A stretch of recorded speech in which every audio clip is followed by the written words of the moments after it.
around as the wheel's turning can lead to vibrational noises. So usually, even if I can feel something like this that's lipped like this, it's typically going to require, and you can see it's lipped here on the inside too, so the brake pad's worn in here pretty good. This is going to lead to noises if I were just to stick a set of pads on it and forgo the rotors. Also, we got to make sure that our thickness is okay. One of the things that's often missed though here, that's kind of important to point out, is the actual inboard brake pad, because this is the one, due to the heat. Try to put this in here.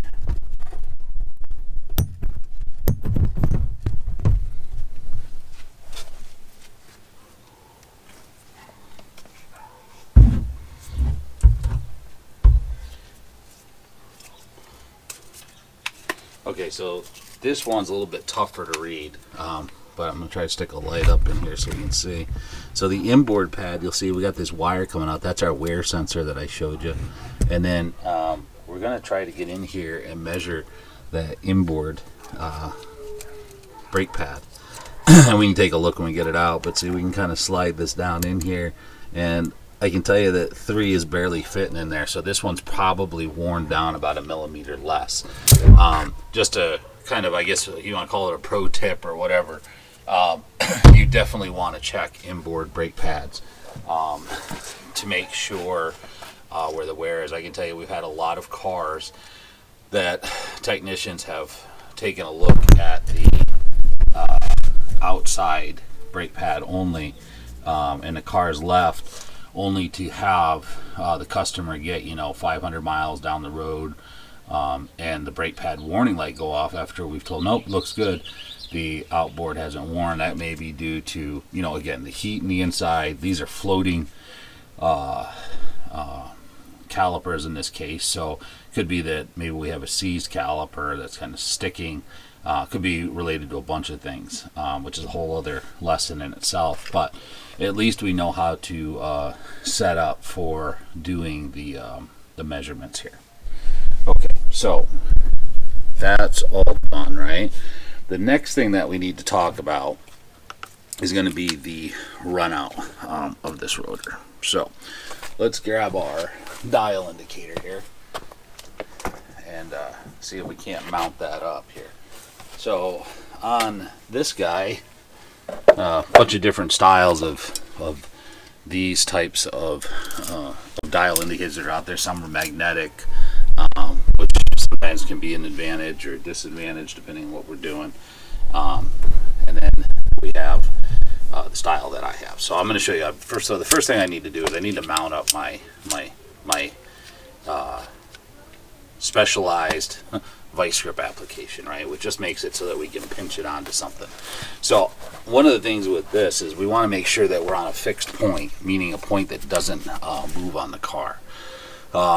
So this takes some practice, but because we got to find a place to get the dial indicator. So let me show you what I mean by that. We're going to set it up and see where we're able to pinch. I'm just trying to find a good spot to kind of get a nice lock on this. Looks like right here might be good. I know that this portion is bolted directly to the spindle, so there's no fluctuating. It's not going to move.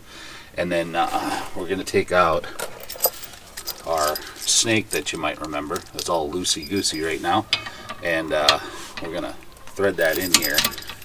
There's a bunch of different points. There's 3 different points that you can hook this depending on what the angle is that you're trying to get.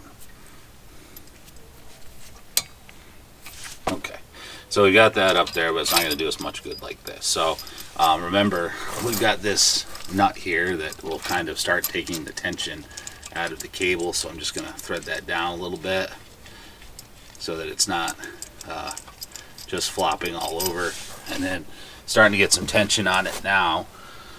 And what we're looking for here is now we've got to put our dial indicator in here somewhere. So I'm going to slide that in so we can get it somewhere in this area. I'm going to try bringing up some more tension on it. And again, this is something that sometimes takes a little bit of playing. Once you've done it a few times, you start to get a little bit better at it. I'm going to tighten down this guy. It's kind of hanging there. And then I've got this eccentric knob. So what I'm going to do, I'm going to put a little pressure on here. I want the dial indicator pressed up against it. And then I'm going to try to tighten up my eccentric here. Right? And you'll notice that I'm set up on the probably about 1/4 of an inch in. And I can feel this is pretty stiff. You can see how sensitive that is to touching as we move it. Let me see if I can get the camera actually on the gauge here so that you guys can see it. So that looks pretty good.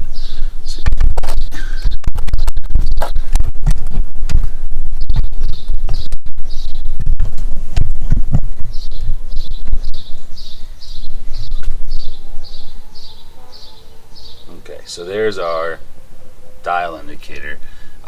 You'll notice that we can move this around if you're concerned about the 0 mark. I'm not necessarily concerned about exactly where 0 is as much as I am just getting it on a number that I know I can start with. The other thing to do too is you want to kind of roll this around, make sure it's going to roll around smoothly. I'm not even paying attention right now to my numbers. Okay, and then once I feel like it's locked in there, I'm trying to look and see where it wants to stay here. So it's not really moving a whole lot, is it? Right there on the outside. So it doesn't look like we have a ton of play. Alright. And what I'm going to try to do, I'm going to loosen this up, move it in, get more on the middle now, and take a look here. And again, keep working it around.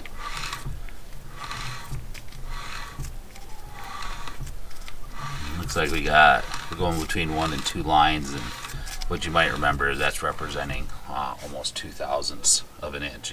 Each hash is 1/1000th of an inch. Now, that's all great, but keep in mind something else here we have to pay attention to. This is the outside surface, or the outboard pad of the rotor. So we have to take what run out is here on this side, and we also need to take the run out that's on the interior, on the inside portion, right, where the other pad rotates. We need to add those together for our total run out. So this car, just to give you a little background, I'm noticing that I've got quite a bit of play, or I'm sorry, not play, vibration. Not terrible, but it's getting there. I can definitely notice it. And different cars will have different allowable runouts, but generally speaking, anything that gets down around 2/1000ths of an inch of runout, especially on a luxury car, you're going to start feeling it in the vehicle. You might get away with a little bit more on trucks or something that doesn't typically ride maybe as smooth down the road, but on these cars you definitely notice it. So I've moved it now, I'm on the inside, so I've gone in 3 spots. I've gone on the edge, the middle, and the inside here, and I'm going to spin that a little bit. And if you watch very carefully, you can see we're moving in at about